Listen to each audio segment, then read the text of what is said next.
This is a watercolor tutorial for beginners by Ekaterina Smirnova, Part 4, Masking Technique. There are different ways of masking. One of them is using a masking tape. I prefer using a Nichiban, Japanese tape designed for watercolor and other mediums. I'm going to apply it on the edge of my painting pad to protect my paper from being painted on the sides. This tape has a glossy surface, which helps water to bounce off. I will draw a few shapes that I will be masking to use as some sort of guidance. Now let's start painting. I will pick some color, French Ultramarine, and we'll start painting on the paper.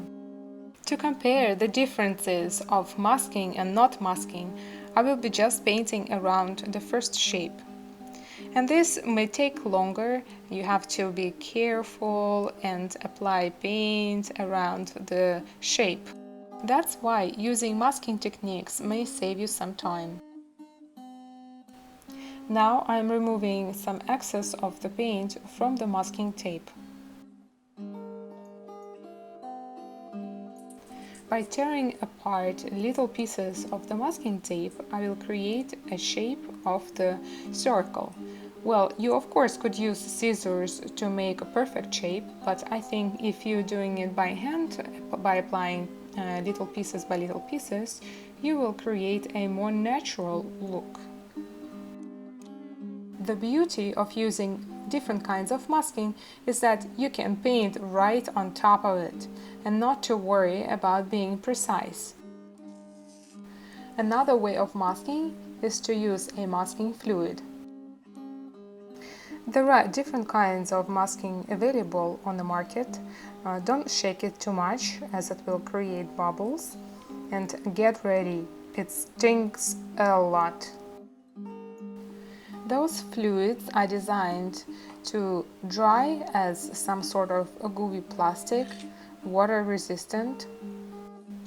There is a minus of using liquid because it destroys your brushes. Here is one that I used, and this is the one that I didn't use for the liquid. And I will continue on using the same brush over and over as it serves the purpose and I don't destroy any more brushes. Simply paint the area that you would like to mask, and I will also sprinkle some of the fluid on the paper to show you a different effect. You need to wait for the fluid to fully dry. You can check it with your finger. And then the same technique is being used just to paint over, not to worry about painting around the areas that you need to mask. You can reapply more intense colors over the masking at any time, where again you need to be careful to paint around the area that you did not mask, which of course takes more of your time. When you are controlling the flow of the paint by tilting your paper vertically, there is always a risk that paint will drop over the area that you did not mask, where masking will remain clean. Now that I waited for paper to dry, I will be removing the masking. So you could rub it with your finger, the areas that were masked with the masking fluid, so here as well. You need to make sure that you paint over the masking fluid when it's totally dry, or you will get some paint coming through it. When you have larger areas of masking to remove, you can use special rubbing material. You can buy it together with the masking fluid. It can come in a roll and you can cut out a little piece. Now let's remove our second masking with the masking tape, and you can see that it's easily removed and the area stays absolutely clean and nice. And the same, let's carefully remove from the edges of the paper. Many watercolor artists prefer to use the masking tape on the perimeter of the painting.